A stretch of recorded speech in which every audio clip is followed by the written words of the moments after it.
Chief justice Umar Ata Bandial ने बिलावल भुट्टो की तारीफ कर दी। सुप्रीम कोर्ट ऑफ पाकिस्तान के चीफ जस्टिस उमर अता बंदियाल ने डिप्टी स्पीकर रूलिंग के खिलाफ अज खुद नोटिस की समाअत के दौरान बिलावल भुट्टो की तारीफ करते हुए कहा है कि आपका शुक्रिया, आपने टू द पॉइंट बात की है। समाअत के दौरान बिलावल भुट्टो जरदारी ने रोस्ट्रम पर आकर अपने बयान में कहा कि इलेक्शन रिफॉर्म्स के बाद होने चाहिए। अगर इसी तरह रहा तो ये गुज़िश्ता इलेक्शन की तरह मुतनाज़े रहेगा।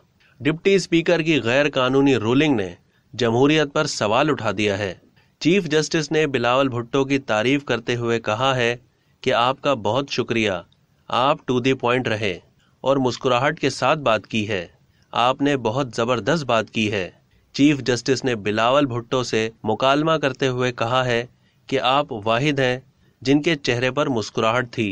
चीफ जस्टिस ने रिमार्क्स दिए कि हमें आइन पर सख्ती से अमल करते हुए फैसला जारी करने दें।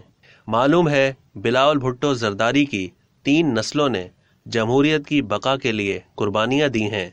अब तक के लिए इतना ही। मज़ीद मालूमात के लिए डेली जंग के यूट्यूब चैनल को सब्सक्राइब करना ना भूलिए और फेसबुक के पेज को भी लाइक करना ना भूलिए।